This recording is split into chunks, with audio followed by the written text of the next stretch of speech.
하나님이 원치 않는 대로, 나도 원치 않는 대로 더럽혀져 가요. 그럴 때마다 성령님은 나를 깨끗게 하시고 거룩하게 하시고, 그래서 하나님 백성으로 합당하게 살아가도록 하나님이, 성령님이 도와주시는 것입니다. 그 다음에 제일 마지막으로는 성령님은, 한 번 오신 성령님은 떠나지 않으세요. 약속하셨어요. 절대적으로 너희를 떠나지도 않고 버리지도 않고 함께 하겠다고, 세상 끝날까지 함께 하겠다고 약속을 하셨습니다. 이 약속의 말씀, 이 약속하신 성령님. 그래서 제가 신학기도 할 때 우리 조직신학을 가르치는 교수님은 그런 말씀을 하셨어요. 성령님은 내가 구원받았다, 하나님의 자녀다라고 주신 하나님의 보증금이래요. 보증금. 그죠? 보증금이라는 말이 너무 좋아요. 물론 보증하시는 건데 그분은 꼭 보증금이라는 말을 쓰셨어요. 우리 보증금이라는 말은 잘 무엇을 증명하기 위해서, 나는 분명히 이거 낼 거야, 나는 분명히 이걸 감당할 거야, 나는 이건 분명히 진짜야, 이런 모든 것들을 보증할 때, 증명할 때 보증이라는 말을 쓰잖아요. 그래서 하나님이 우리를 보증해 주시는 거예요. 내 안에 성령님을 살게 하심으로, 내 삶을 도우심으로, 내가 거룩하여지고 죄로부터 자꾸 멀리함으로 사람들에게 너는 하나님의 자녀구나 라는 것을 보증해 주시는 거예요. 그래서 그때 성령님은 우리와 영원히 함께 하시고, 한 번 오신 성령님은 영원히 떠나지 아니하시며, 그러므로 말미암아 한 번 주신 구원도 취소되지 않아요. 성령님이 들락날락 하시지 않아요. 물론 우리가 죄 가운데 자꾸 살면 탄식하세요. 내 안에서. 또 소멸된다는 말씀도 하는데, 소멸되는 게 아니라 짓눌리세요. 나의 죄 때문에, 나의 더러운 어떤 심령 때문에 예수님이 짓눌려서 숨을 쉴 수가 없어요. 그렇지만 떠나진 않으세요. 나를 회복할 때까지 실족하지 않도록 일으켜주세요. 네. 그래서 우리가 살 수가 있는 거예요. 다윗이 고백을 했어요. 왜냐하면 내가 하나님의 자녀가 됐잖아요. 근데 누구 이름으로 살아요, 여러분? 누구 이름으로 사시나요? 예수님의 이름으로 살아요. 하나님의 이름으로 살아요. 그런데 내가 잘못하면 사람들은 누구를 욕해요? 예수님을 욕해요. 하나님을 욕하고. 그래서 하나님은 내 안에 계신 성령님 도와주시는 이유가, 하나님의 거룩하신 이름 때문에 우리를 타락하지 않도록, 그 일을 감당하도록 도와주시고 세워주시는 거예요. 다윗은 시편 23편에 고백을 했어요. 전 이 말씀을 너무너무 좋아하는데, 내 영혼을 소생시키시고 자기 이름을 위하여, 자기 이름을 위하여. 저는 사도 바울도 그랬듯이, 내가 원하는 바는 아닌데 자꾸 죄를 지을 때 너무 속상해요. 난 이것밖에 안 되나, 포기하고 말까, 이런 생각이 들 때라도 자기의 의로운 이름을 위하여 나를 붙들어 주시는구나, 나를 소생하도록 새롭게 회복시켜 주시는구나. 나는 이 말씀을 듣고 내 영혼을 소생시키시고 자기 이름을 위하여 의의 길로 인도하시는도다 라고 고백을 했습니다. 이 하나님의 의로운 이름 때문에 우리를 딴 길로 가지 않도록 도우시는데, 그분이 바로 성령님이신 겁니다. 오늘 읽으신 우리 누가복음 4장 17절, 18절, 19절은 그 이사야서 61장 1절에서 3절까지를 메시아를 예언하신 말씀이에요. 그런데 회당에서 예수님이 이사야서를 펴주니까 그 말씀을 선택해서 읽으셨습니다. 그리고 이 말이 너희 안에 응하셨다라고 말씀하셨는데, 이때에도 예수님은 하나님의 영이 임하셨다고 했습니다. 우리 모든 믿는 자에게 물론 성령님이 임하시는데, 이때 예수님에게 임하신 그 성령님은 우리와는 조금 차원이 다른, 좀 승격 증가, 격이 다른 그런 예수님의 성령 부으심이었어요. 그리고 기름 부으심이 우리가 조금 다른 왕으로서, 제사장으로서, 선지자로서 그렇게 임명을 하기 위해서 기름 부어주시고 하나님의 영을 부어주신 것입니다.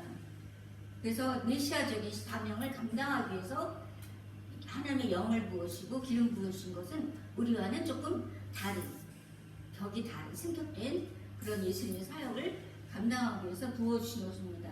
오늘 제가 가장 이 말씀이 이사야서도 그렇고 누가복음 4장 18절도 그렇고 제가 평생에 사역하면서 모토로 삼은 말씀이에요. 그러니까 좌우명같이 삼은 말씀인데 여기 보면은 예수님께서 하나님의 영이 임하셨으니 주의 성령이 내게 임하셨으니 라고 그 다음에 뭐라고 말씀하셨죠? 전도사님 말씀해 주세요. 그 다음에 뭘 하기 위해서 성령이 임하셨을까요? 가난한 자에게 복음을 가난한 자에게 복음을 전하시려고. 이것이 하나님의 구원의 목적이요 메시아로 오신 뜻입니다. 전 이 말씀을 가지고 늘 사역을 할 수 있었어요. 가난한 자에게 복음을 전하게 하시려고 예수님에게 성령을 부으시고 기름을 부으셨습니다.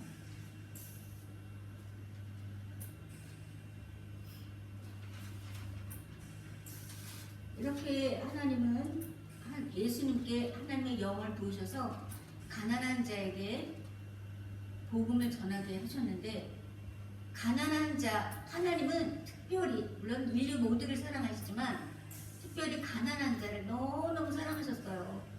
너무너무 사랑하시고 그 관심을 단 한순간도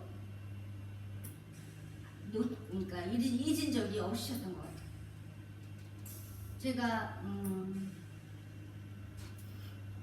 제가 그 시골에 그 인천에서 잠깐 아버지가 학교 때문에 이제 정근을 가시는데 인천에서 살 때 그러니까 지금은 이제 개발돼서 뭐 도시가 밭이 없어졌지만 옛날에는 동네 주변에 논도 있었고 밭도 있었고 또 포도원도 있었어요.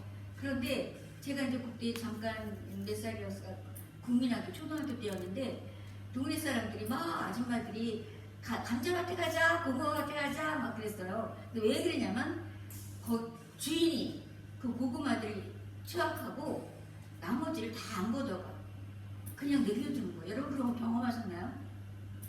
네, 다 도시에 살으셨나 봐요.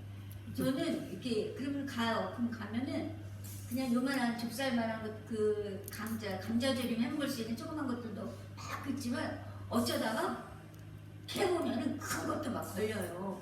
그럼 너무너무 막 기분이 좋게 그렇게 여름에는 감자밭에서 가을에는 고구마밭에서 또 초가을에는 포도원에서 주인이 다 안 따가고 남겨놔요. 그럼 동네 사람이 다 와서 남은 것을 캐가했어요. 그런데 제가 예수를 믿고 나니까 하나님께서 가난한 자를 위해 제정해 놓으신 법이었어요. 그게 레위기에 23장 22절에 보니까 너희 땅에 곡물을 벨 때에 밭 모퉁이까지 다 베지 말며 떨어진 것을 줍지 말고 그것을 가난한 자와 거류민을 위하여 남겨두라. 나는 너희의 하나님 여호와입니다. 이미 레위기는 모든 규례를 다 정해 주시는 말씀이잖아요. 근데 그 말씀 속에 이미 가난한 자를 위해서 법적으로 제정을 해놓으신 것이에요. 근데 놀라운 것은 이것이 수천 년이 지났는데도 이것이 사람들 마음속에 예수를 믿든지 예수를 안 믿든지 사람들 마음속에 그거를 아름다운 풍습으로 갖고 있었던 거예요. 그러니까 다 걷어가지 않고 이삭을 남겨놓는 거예요. 그래서 모든 사람이 와서 가난한 사람들이 와서 그것을 캐가면서 양식을 삼을 수 있도록 그렇게 해놓으신 것이었더라고요. 그래서 얼마나 하나님의 은혜가 온 세상에 모든 인류에게 퍼져나가는지 또다시 깨달을 수 있었습니다. 자, 예수님이 이제 본격적으로 사역을 시작해요. 신약시대 이제 본격적으로 하는 예수님께서 사역을 시작하면서 이제 회당에 들어가서 처음 읽을 말씀인데, 가난한 자에 향하신 복음을 제일 먼저 전하세요. 그게 어디냐면 마태복음 5장 3절에 그때부터 산상수훈이라고 말씀하시는데, 심령이 가난한 자는 복이 있나니 천국이 저희 것이며 했어요. 지금까지는 구약시대의 모든 하나님의 백성들을 향한 그 가난한 자의 법이 물질적으로 육신적으로 가난한 사람이었다면, 신약시대 때는 심령의 가난한 자들을 예수님께서 복음을 전파해 주셔요. 그래서 얼마나 감사한 건 모르는데, 예수에 관한 영화 보시죠? 예수님의 영화를 보시면 그 예수님이 얕은 산에 올리시고 많은 사람들이 이제 이 회당에서 예수님이 이사야서를 펼쳐서 읽으시기 전에도 이미 예수님은 사역을 시작하셨어요. 그래서 하나님의 말씀을 전파하기 시작했는데, 그 많은 무리들이 따라다니는데 보면 너무 가난에 찌들고 병들고 중풍병자, 눈먼 자, 다리 저는 자, 한 사람도 성한 사람이 없었던 것 같아요. 제가 그 영화를 보면서 다른 것에도 감명을 받지만 제 마음속에 하나님의 은혜를 깨달았던 거는 그 이렇게 화면이 이렇게 바뀌면서 그 예수님을 따르던 가난한 사람들, 그 하나님의 말씀, 예수님의 말씀을 경청해서 듣던 사람들을 쭉 비추는데, 그 어떤 사람 하나도 온전한 사람이 없었어요. 온전한 사람이 없었어요. 그런데 그들을 바라보시는 예수님도 너무너무 측은하게 이 무리들을 바라보셨어요. 그래서 제일 먼저 선포하실 말씀이, 심령이 가난한 자는 복이 있나니 천국이 저희 것이며 라고 제일 먼저 가난한 자들에 향한 복음을 선포하셨어요. 아무리 힘들고 어려워도 심령이 가난하다는 것은, 아무리 부자고 아무리 돈이 많아도 심령이 어려울 때가 있어요. 여러 가지 상태로, 여러 가지 이유로 돈이 많아도 부자여도 심령이 가난한 사람들이 참 많더라고요. 제가 한국에서 역삼동에서 사역할 때 남편이 닥터였고, 그래서 너무너무 호화롭게 잘하고 다니는 어떤 사모님이었는데 늘 그 얼굴에 수심이 가득했어요. 그래서 수심이 가득해서 늘 제가 관심이 가더라고요. 왜냐면 제 사명이 그거니까 늘 관심을 갖고 있었는데, 누구를 통해서 들었어요. 자기 마음을 열어놓지 않으니까 누구한테 도움을 받을 수 없었고, 근데 그분이 이제 남편이 바람을 피우니까 너무너무 그 마음이 외롭고 영혼이 힘들고 하나님의 교회 나와도 위로를 못 얻고 이런 상황이었는데, 이런 것으로 비롯해서 또 무엇보다 심령이 가난하고 어려운 이 상태의 예수님 당시의 상황은, 그 압제하는 로마 사람들 막 뺏기잖아요. 세금을 너무 과도하게 세금을 받아가거나, 부자들로 말미암아, 권력자들로 말미암아 가난한 사람들은 끊임없이 무엇을 뺏겨야만 돼요. 자기가 힘써 애쓰고 뭘 간직했어도 그것을 뺏겨야만 하고, 그래서 마음이 너무너무 상한 그런 상태의 사람들을 심령이 가난하다고 이때 당시 표현을 했습니다. 그런데 예수님은 바로 그 사람들에게 그 억눌리고 죄로 말미암아 억압으로 말미암아 포로되고 자기 심령에 갇혀서 우울증과 같이 갇혀서 어쩔 줄 몰라하는 그런 사람들에게 하나님은 해방을 주시는 거예요. 자유를 주시는 거예요. 뿐만 아니라 천국이 바로 너희 것이다. 천국이 바로 너희들 것이다. 이 땅에서는 가난하고 힘들게 어렵게 살지만 하나님은 너희들을 위하여 천국을 예비해 놓으셨다. 천국이 바로 너희들의 것이라고 선포해 주십니다. 얼마나 그 가난한 사람들이 힘든 사람들이 위로를 얻고 힘을 얻었겠어요. 근데 이 애들 중에는 마음의 병반, 심령의 가난한 뿐만 아니라 눈먼 자, 귀머거리, 중풍병자, 다리 저는 자, 귀신 들린 자, 모든 무리들이 예수님께 나오기만 하면 고쳐주세요 하지 못해도 예수님 바라보시면서 한 사람도 그냥 돌려보내지 않으셨어요. 한 사람도 거저 돌려보내지 않으시고 다 고쳐주셨어요. 그것이 하나님의 은혜입니다. 예, 우리는 미처 아이고 하나님이 나에게까지 뭘 은혜를 베푸시랴 하는 마음으로 갖고 있을지 몰라도 하나님은 우리의 마음을 미리 알아보시고